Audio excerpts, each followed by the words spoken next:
If you've ever tried to build a complicated piece of furniture without reading the directions first, then you know how frustrating it is to get halfway through a project only to realize that everything was done wrong. This happens a lot in cybersecurity, where you attempt to protect your systems and infrastructure, only to realize, without proper guidance, your information is still at risk. Cybersecurity assessments dive deep into a company to find gaps, issues, outdated processes and procedures, and more.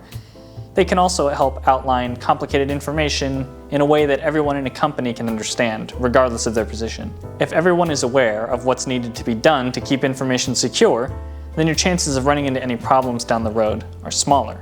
You'll also be well prepared to apply for things like cyber insurance or partner with organizations that have certain cybersecurity requirements for their vendors. Now, there's a lot that goes into a cybersecurity assessment, so it's helpful to have a framework to build on. Luckily for us, the National Institution of Standards and Technology, aka NIST, has outlined a credible and comprehensive cybersecurity framework, which serves as a great standardized reference for conducting a cybersecurity assessment. This cybersecurity framework is referred to as NIST CSF, and it provides a set of guidelines, best practices, and a common language for managing and improving an organization's cybersecurity posture. Now, before we dive into it, it's important to note that working with a professional cybersecurity team, whether internally or externally, to put together an assessment is required. Having a deep understanding of current risks and trends is a must-have for the most effective cybersecurity assessment and to keep it up to date year after year. There are 5 functions of NIST CSF that help in building a successful cybersecurity program: identify, protect, detect, respond, and recover. The first is identify. In this step, the cybersecurity team will take a look at literally everything your organization has going on. From assets to governance policies to supply chain systems, everything needs to be inventoried so a system of protection can be developed. The next is protect.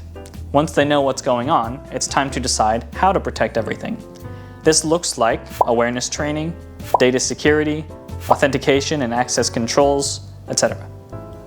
There's a lot that goes into security protection, and sometimes things require more than just two-factor authentication. The third is detect. So the systems are in place. Now it's time to figure out how the company will know when something's wrong.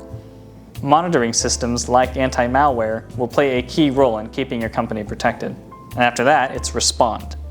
If something does go wrong, you need to know how to handle the problem. There needs to be a plan for everything, including PR. Data breaches are no joke, and they can cost companies hundreds of thousands or even millions of dollars. Keeping things under control and solving the issue as fast as possible with as little damage as possible is critical. And lastly, recover. What do things look like when it's all said and done? How's your PR? This step outlines everything that needs to happen once the event is over to ensure that your company's image and its data are safe. Now, if all of that sounds a little overwhelming, don't worry. You don't have to tackle this alone. At Edge, we're all about helping you reach your security goals while providing clarity every step of the way. Check us out in the link below, and we'll see you in the next one.